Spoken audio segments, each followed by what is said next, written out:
Praise the Lord. खुदा आपको बहुतायत से आशीषित करे, बरकत दे और प्रभु का बड़ा अनुग्रह आपके जीवन पर बना रहने पाए। जब आज की सुबह हम आपके समक्ष हैं, हमारा विश्वास है कि खुदावंद आपके जीवनों को जरूर आशीषित करेगा। और हमने जब अभी गीत में भी गाया कि हमारा परमेश्वर वो है जो मुहैया करता है, वो जो है हमारी जरूरतों को पूरा करता है।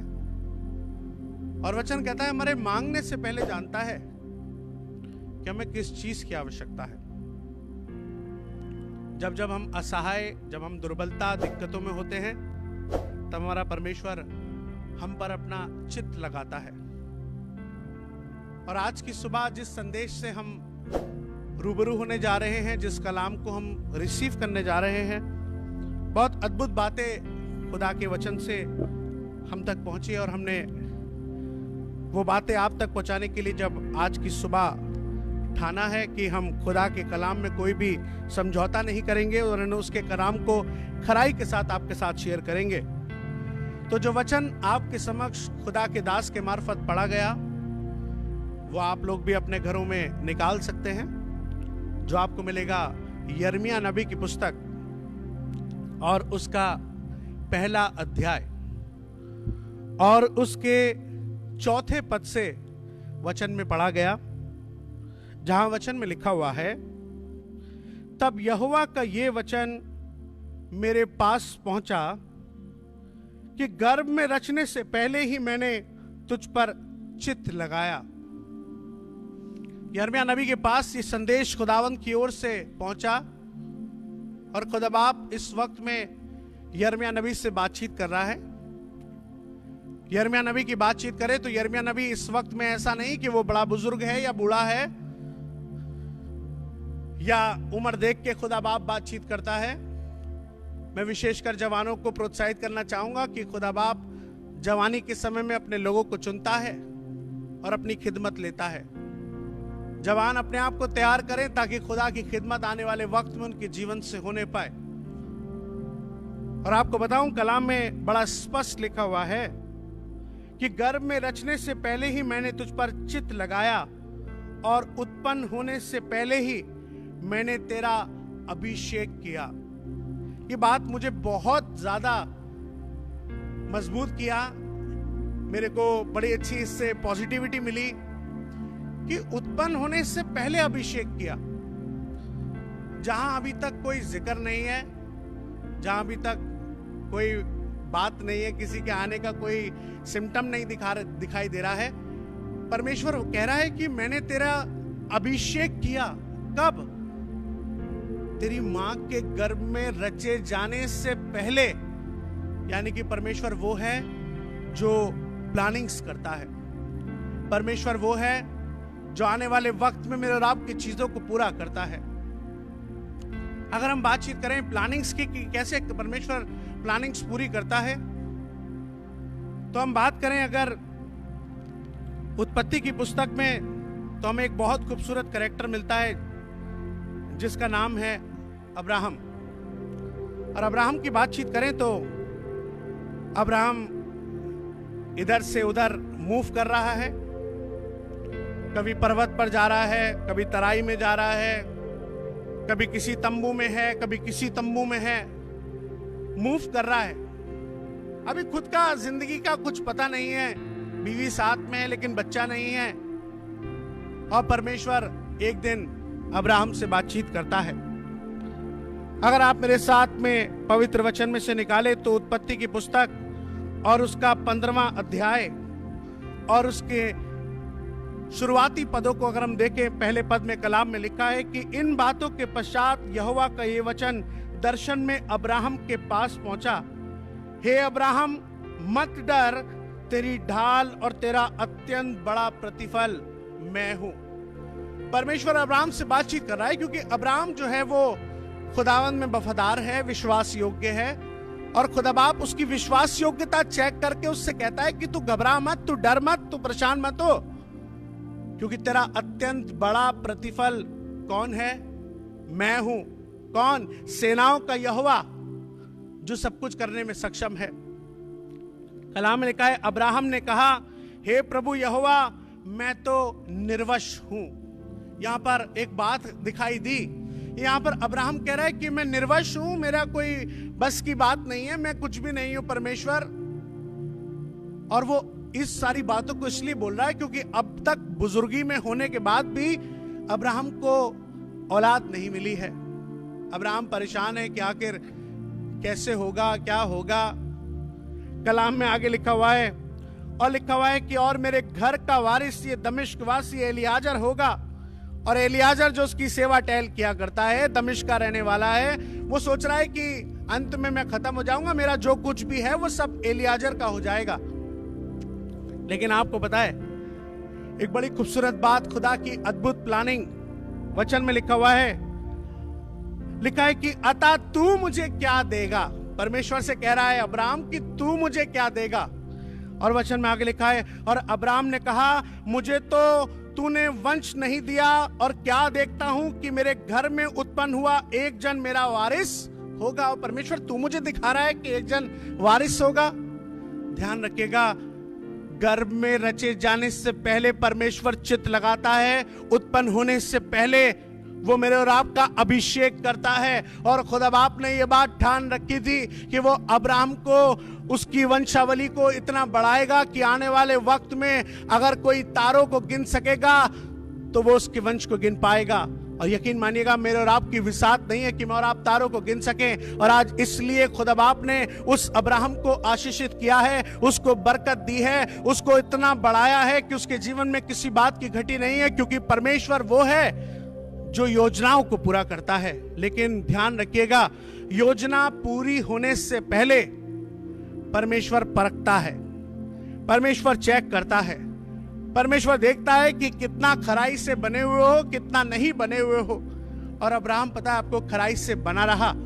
और बताते हैं कि ये तंबुओं में रहने वाला व्यक्ति, कभी पहाड़ पर, कभी कहीं रहने वाले व्यक्ति के खुदा बाप ने एक औलाद दी और उसका नाम इसाक रहा। और खुदा बाप ने उस इसाक को इतनी आशीष दी कि इसाक से हम सब जानते हैं एसाव और याकूब होने पाए, और याकूब के गोत्रों में से 12 गोत्र निकलने पाए। और उन 12 गोत्रों की बात करें तो आज वो वंशावली, आज जिसके जीवन के अंदर कोई आशा नहीं थी, अब्राहम के जीवन में जिसके आशा नहीं थी, आज खुदा बाप ने उसको ऐसा योग्य बनाया है कि उसकी वंशावली आज तक मौजूद है। और बताओ, आपको और मुझको पता भी है कि आज इस वक्त में इस्राएल जो है वो हुकूमत करता है। इस्राएल जो है वो सारी देशों पर इस वक्त में एक ऐसा प्रभावी देश है जिसके सामने कोई ठहर नहीं पाता है। क्यों? क्योंकि खुदा वो है जो प्लानिंग्स को पूरा करता है। आपके उत्पन्न होने से पहले वो आपके जीवन के लिए सोचता है। आप ऐसे ही पृथ्वी पर नहीं आ गए, आपका ऐसे ही जन्म नहीं हो गया।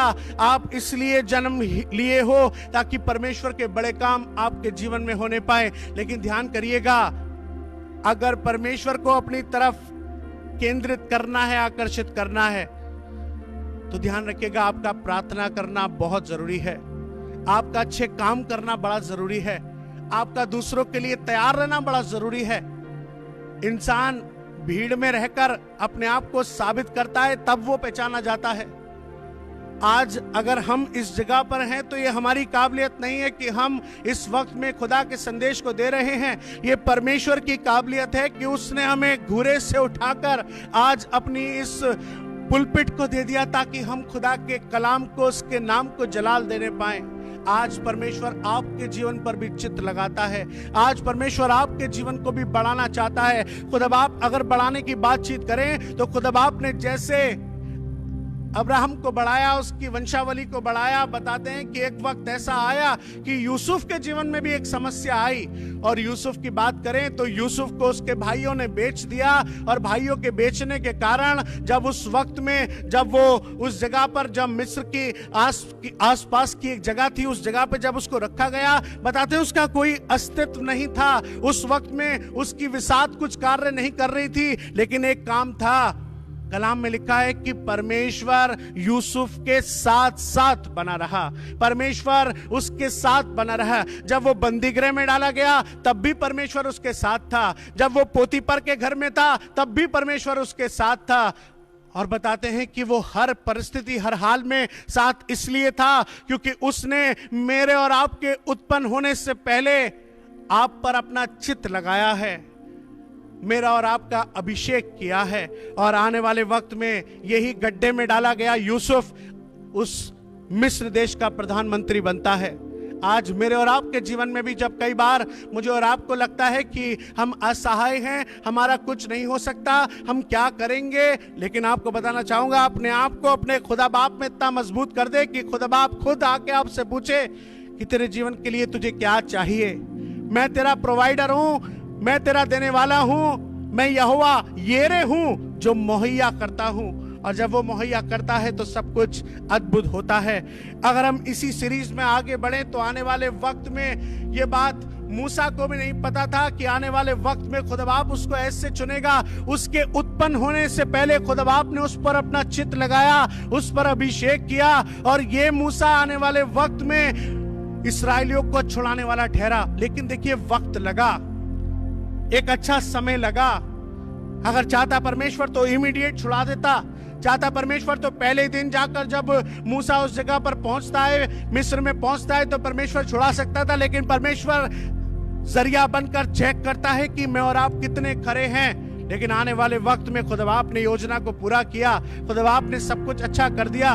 खुदा बाप ने, अगर हम इससे आगे बढ़ें तो हम देखें दाऊद के जीवन को, तो दाऊद के जीवन में भी खुदा बाप ने बड़े काम किए। दाऊद जब बिल्कुल जिसे कहना चाहिए धित्कारा हुआ बच्चा था, जिसको उसके भाई, उसका बाप, उसमें कोई उपयोगिता नहीं जानता था, कोई योग्यता की बात नहीं जानता था। लेकिन ध्यान करिएगा, आपके जीवन के अंदर क्या योग्यता है यह आपका परमेश्वर बेहतर जानता है। आपके जीवन में आप किस बात में अच्छे हैं यह आपका परमेश्वर जानता है। आपका बाप हो सकता है आपको एक बार आपको तिरस्कार भरी निगाह से देखे, आपके भाई हो सकते हैं आपको नीचा गिराने का प्रयास करें, आपके इर्द गिर्द रहने वाले हो सकते हैं कि आपको डिच कर जाएं, लेकिन एक है जो आपके उत्पन्न होने से पहले अपना चित्त आपके ऊपर लगाता है, अपना अभिषेक करता है। और जब वो अभिषेक करने पे आता है तो इसी यिशै के बेटों में से जब सारे बेटों को रखा गया, बड़े से लेकर छोटे तक, तब किसी को परमेश्वर ने नहीं चुना, वरन दाऊद को चुना। वो इसलिए चुना क्योंकि परमेश्वर दिल और गुर्दों को जानता है। मैं और आप अंदर से कैसे हैं परमेश्वर जानता है। परमेश्वर ने आने वाले वक्त में अगर हम बात करें तो ऐसा नहीं है कि जैसे ही दाऊद को राजा बनाया, दाऊद राजा बनने के तुरंत बाद गद्दी पर बैठ गया हो। नहीं, दाऊद उस वक्त में एक लड़का था, जवान था, लेकिन परमेश्वर ने उसको परखा, उसको जांचा, और आने वाले वक्त में बड़ी परीक्षाएं हुई। यहां तक कि जब गत गोलियत से उसका सामना हुआ तो उस वक्त में शाऊल के समक्ष जब वो कहता है कि मैं अपनी भेड़ों को जब चराता हूं तो अगर रीछनियां या शेर मेरी भेड़ों को पकड़ते हैं तो मैं उनके मुंह को खोलकर उनमें से उनको निकालने की ताकत रखता हूं। ये गत गोलियत मेरे सामने क्या विसात रखता है। आपको बताना यह चाहता हूं कि परमेश्वर वो है जो आपकी विसात को बड़ा करता है। और इसी विसात में होकर जब दाऊद ने उस वक्त में गत गोलियत को धाराशायी किया, उसके बाद भी एकदम से राज्य नहीं मिला। बताते हैं कई समय तक शाऊल उसके पीछे पड़ा रहा, समस्याएं, दिक्कतें उसके पीछे पड़ी रही, और यहां तक कि समस्याएं, दिक्कतें इतनी बढ़ गई कि एक समय ऐसा आया कि दाऊद बिल्कुल बावला सा हो गया। दाऊद के जीवन की अगर बातचीत करें तो उसकी दाढ़ी बढ़ गई और उस पे तिनके लगे हुए थे, उसकी राल टपक रही थी। उसने अपने आप को घोषित कर दिया कि वो पागल हो गया है। क्या आप समझ सकते हैं कि एक पागल व्यक्ति, एक राल टपकता हुआ व्यक्ति, एक जिसकी दाढ़ी खूब बड़ी हुई है, क्या वो कभी इस्राएल पर राज्य करेगा? लेकिन परमेश्वर वो है जो सब कुछ कर सकता है। लेकिन मुझे और आपको प्रोसीजर से गुजरना पड़ेगा, मुझे और आपको उस प्रोसीजर से पार होना पड़ेगा।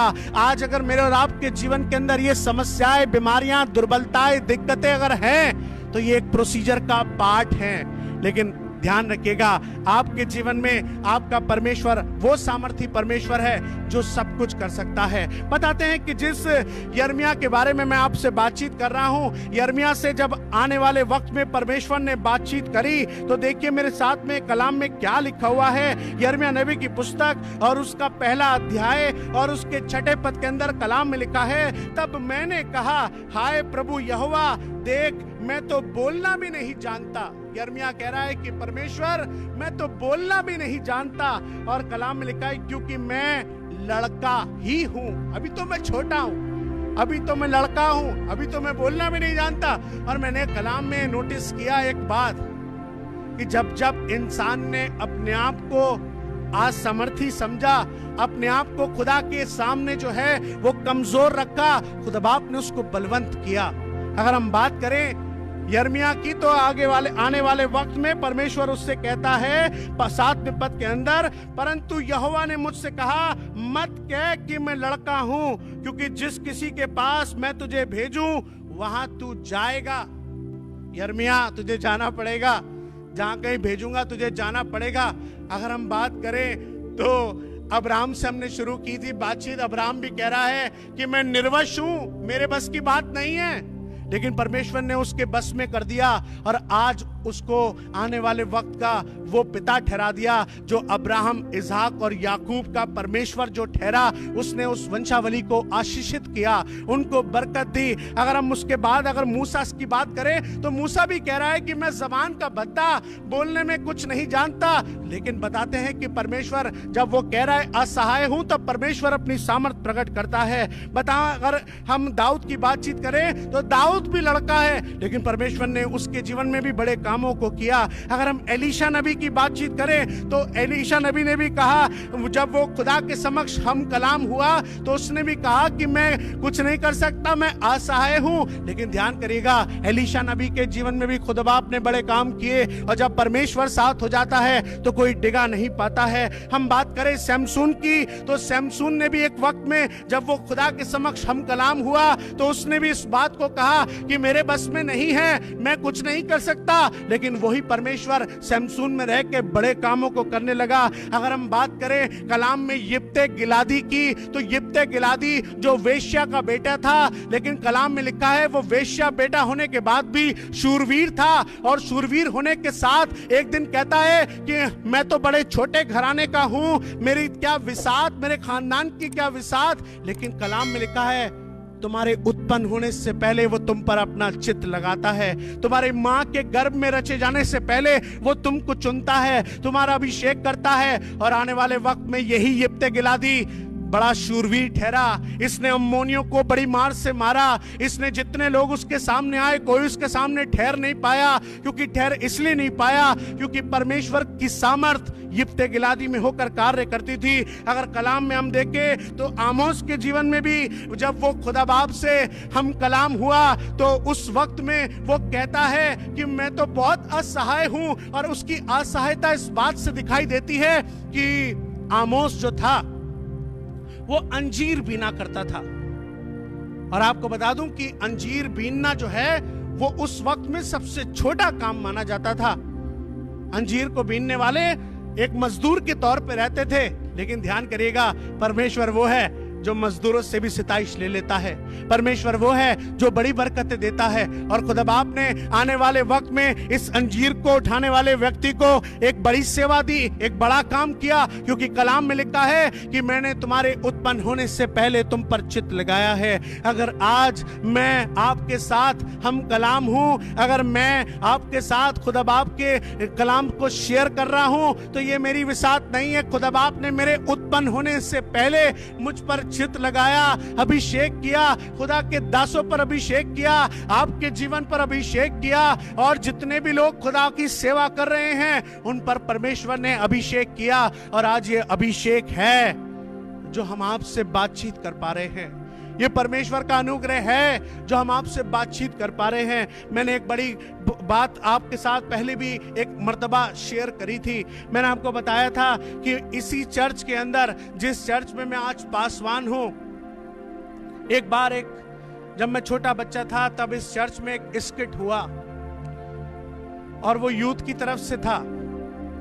जब वो स्किट हुआ तो उस वक्त में मैं इस चर्च का एक पार्ट बन के उस स्किट में मैंने रोल लिया, और उस दिन मुझे रोल भी काहे का मिला। उस दिन में मेरे को जो रोल मिला वो पासवान का रोल मिला। और जब मैं उस वक्त में पासवानी का रोल इस जगह पर कर रहा था, तब मुझे नहीं पता था कि कैसे लीड किया जाता है, कैसे किया जाता है, कैसे करते हैं। मैंने कुछ चीजें पढ़ ली, एक गीत करा दिया, परम पिता की हम स्तुति गाएं, वो ही है जो बचाता हमें। उसके बाद मैंने देखा कि भाई साहब लोग जो हैं वो अनाउंसमेंट्स देते हैं, तो मैंने भी अनाउंसमेंट कर दिया कि चर्च का समय जो है वो सुबह 10 बजे का ही रहेगा और साथ साथ संडे स्कूल की सेवा भी रहेगी। और उसके साथ मैंने बोला कि इस आने वाले वक्त में कुछ शादियां भी इस चर्च से होने जा रही हैं, और उस शादी में मैंने एक पुकार भी पढ़ी, और मैंने सोचा नहीं था कि वो प्ले मेरी जिंदगी के लिए आने वाले वक्त में हकीकत बन जाएगा। इसी चर्च में खुदा बाप ने मुझे खिदमत का मौका दे दिया। इसी चर्च के अंदर आज मैं आपके समक्ष पासवान बन गया। आपको पता है, आपकी चीजें आपका परमेश्वर आपके बचपन से आप पर नाजिल करना शुरू कर देता है, आपको दर्शाना शुरू कर देता है, आपको बताना शुरू कर देता है कि परमेश्वर की क्या आपके जीवन के लिए योजना है। मैंने एक बार और पहले भी एक बात शेयर करी थी कि एक बार की बात, जब मैं छोटा था उस वक्त में यहाँ मुरादाबाद में एक मार्केट लगा करती थी, और उस मार्केट में क्या रहा कि मेरे पापा जब उस मार्केट से गुजर रहे थे तो एक व्यक्ति जो था वो एक हाथ में लिया हुआ कपड़ा जोर जोर से हिला रहा था और कुछ सामान बेच रहा था। और जब गौर दिया उसके हाथ में क्या है, तो उसके हाथ में एक पास्टर का स्टोल था। और जब पापा ने उसको देखा तो उन्होंने कहा कि यार ये हमारी कौम का, हमारे खादिमों का ये स्टोल है और ये हाथों में ऐसे लेकर घुमा रहा है। पापा ने वहीं पर अपने गाड़ी रोककर उस स्टोल को खरीदा। उसकी कीमत बहुत कम थी, बहुत कम कीमत थी, क्योंकि जिसके हाथों में वो था वो उसकी कीमत को नहीं जानता था। उसका तो सिर्फ हाथों में लिया हुआ वो एक कपड़े के समान था जिसको वो जोर जोर से घुमा रहा था। लेकिन उस कीमत को हमारे पापा ने समझा और उस स्टोल को खरीदकर वो घर लेकर आ गए। और घर पे लाने के बाद मैंने उनसे क्वेश्चन किया कि पापा ये किसके लिए है, ये किसके लिए लाए हो? उन्होंने कहा पता नहीं बेटा मैं किसके लिए लाया हूं, लेकिन ये उस जगह पर ऐसे इसकी बेकदरी हो रही थी तो मैंने सोचा इसे खरीद लेता हूं, किसी खादिम को दे दूंगा। आपका परमेश्वर वो है जो योजनाओं को पूरा करता है। मैं और आप कितना ही कुछ बनना चाहें, मैं और आप कितना ही कुछ पढ़ना चाहें, अगर परमेश्वर जब आपके जीवन में आपको चुनता है तो वो अद्भुत कार्य करता है। और मैं प्रभु का धन्यवाद देता हूं कि आने वाले वक्त में उस स्टोल को डालने लायक अगर कुछ हुआ तो वो परमेश्वर की ओर से हुआ, क्योंकि परमेश्वर ने साफ कहा कि मैंने तुम्हारे उत्पन्न होने से पहले तुम पर अपना चित्त लगाया है, तुम्हारी माँ के गर्भ में रचे जाने से पहले मैंने तुम्हारा अभिषेक किया है। परमेश्वर मेरे और आपके जीवन में जब अभिषेक करने पर है, मुझे और आपको बरकत देने पर है, तो देखिए यिर्मयाह नबी से खुदा बाप क्या कहता है। कलाम में 8वें पद में लिखा हुआ है, तू उनके मुख को देखकर मत डर, क्योंकि तुझे छुड़ाने के लिए मैं तेरे साथ हूं। तू लड़का है यिर्मयाह, तू बच्चा है, तू अभी बोलने में सक्षम नहीं है, तू क्या कर सकता है क्या नहीं कर सकता इसकी चिंता मत कर, क्योंकि मैं तुझे एक बात बता दूं कि अगर तेरे साथ कोई है तो तेरा परमेश्वर तेरे साथ है। और कलाम में लिखा है, तू उनके मुख को देखकर मत डर, क्योंकि मैं तुझे छुड़ाने के लिए मैं तेरे साथ हूं, यहोवा की यही वाणी है। तब यहोवा ने हाथ बढ़ाकर मेरे मुंह को छुआ। हालेलुया। एक बड़ा काम हुआ। खुदा बाप ने हाथ बढ़ाकर यिर्मयाह के मुंह को छुआ और कलाम में लिखा है, और यहोवा ने मुझसे कहा, देख मैंने अपने वचन तेरे मुंह में डाले हैं। आज कई बार इंसान सोचता है कि कैसे आखिर बोल सकता है कोई। आज हम अपनी भी साथ से कुछ नहीं बोलते। आपको पता है जब जिस वक्त में हम इस पुलपिट पर आते हैं उससे पहले हम एक प्रार्थना करते हैं और कहते हैं कि खुदावन अब से बोलने वाला मैं नहीं वरन तेरी रूह मुझ पे होकर बातचीत करने पाए।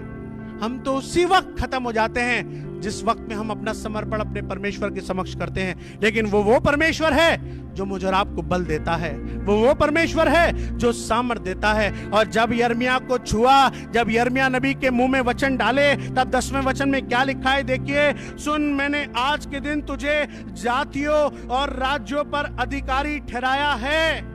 आज खुदा बाप ने जब मुझे और आपको वचन दिया है तो मुझे और आपको भी अधिकारी ठहराया है, मुझे और आपको भी बरकत देने वाला ठहराया है। मेरे और आपके जीवन में हाँ की हाँ और ना की ना बात होनी चाहिए। ध्यान करिएगा, अगर आप किसी के विषय में अच्छी बात कह देंगे तो वो पूरी हो जाएगी, और अगर गलत कह देंगे तो वो भी पूरा होगा। लेकिन गलत मत कहिएगा, क्योंकि गलत का न्याय करने वाला परमेश्वर है। मेरे और आपका काम सिर्फ अच्छा करना है, मेरे और आपका काम सिर्फ तारीफ करना है, मेरा और आपका काम लोगों को बढ़ाना है, उन्हें घटाना नहीं है, किसी को नीचा गिराना नहीं है। क्योंकि हमें इसलिए बनाया गया है ताकि हम लोगों को प्रोत्साहित करने पाए, लोगों को बढ़ाने पाए। और वचन में लिखा हुआ है और राज्यों पर अधिकारी ठहराया, उन्हें गिरने और ढा देने के लिए, नष्ट करने और काट डालने के लिए, या उन्हें बचाने और रोपने के लिए। अब मेरे और आपके हाथों में आज एक काम आ गया है। ध्यान से सुनिएगा,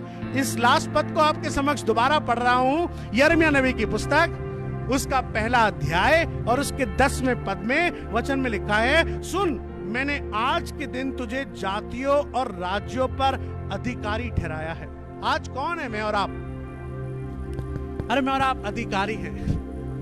मैं और आप उन सब चीजों पर अधिकार करने वाले लोग हैं। अधिकारी इंसान तब बनता है जब परमेश्वर उसे अधिकार देता है।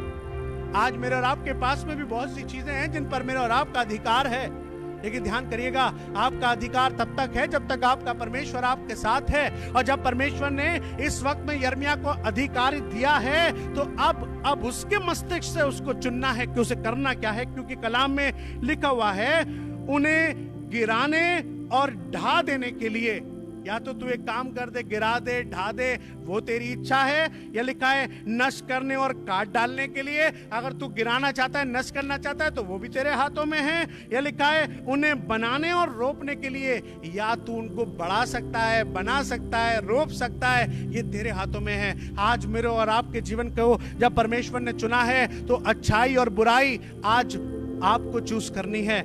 आज आपके जहन पर किसी का जोर नहीं चलता।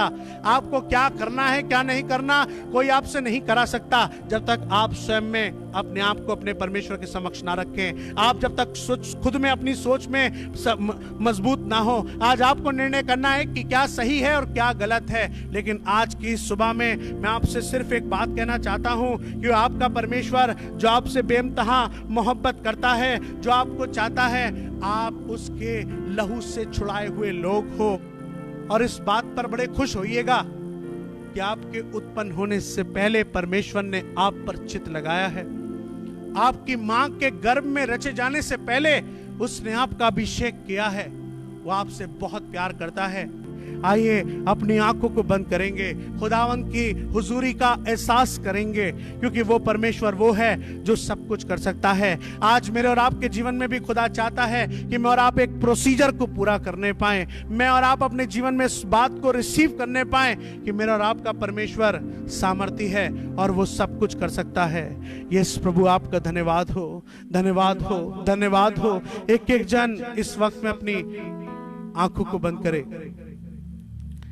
इस प्रभु आपका धन्यवाद हो।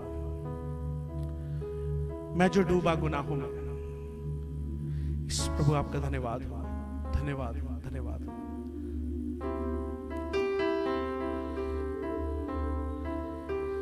सब सहे जुल्म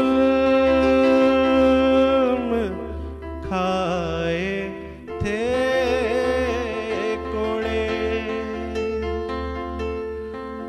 चोर डाकू थे आस पास खड़े,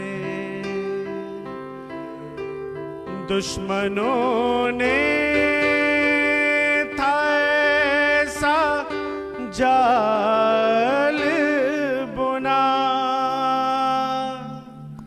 बरबला उसका था तमाशा बना, कील हाथों में और थी पाँव में, था मैं मदहोश जग की राहों में। एक आवाज मुझको यूं आई, बेटे आ ले लूं मैं बाहों में। लौट आ,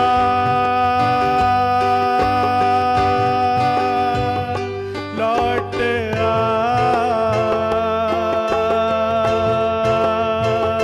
लौट आ,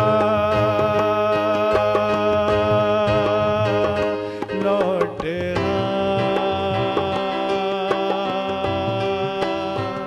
लौट आ, लौट आ, लौट आ, लौट आ। धार उसके लहू की फिर जो बही, जिंदगी असल में है देती वही। प्यार की हद न थी कोई इल्तिजा, उसके लहू में ही मिली है शिफा। बादशाह वो है बादशाहों में, था मैं मदहोश जग की राहों में। एक आवाज मुझको यूं आई, बेटे आ ले लूं मैं बाहों में। लौट आ, लौट आ, लौट आ, लौट आ, लौट आ,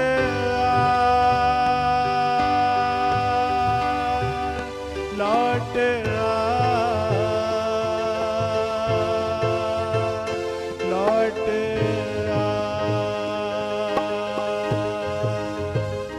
लौट आ। प्यारे खुदावंद प्रभु, इस वक्त में मैं दुआ करता हूँ आपके लोगों के लिए जो आज मेरे प्यारे खुदा दुनिया की राहों पर, दुनिया की उन चीज़ों में मेरे प्रभु जब कई बार बहुतायत से लीन हो चुके हैं। और प्रभु इस वक्त में तूने मौका दिया लौटने का।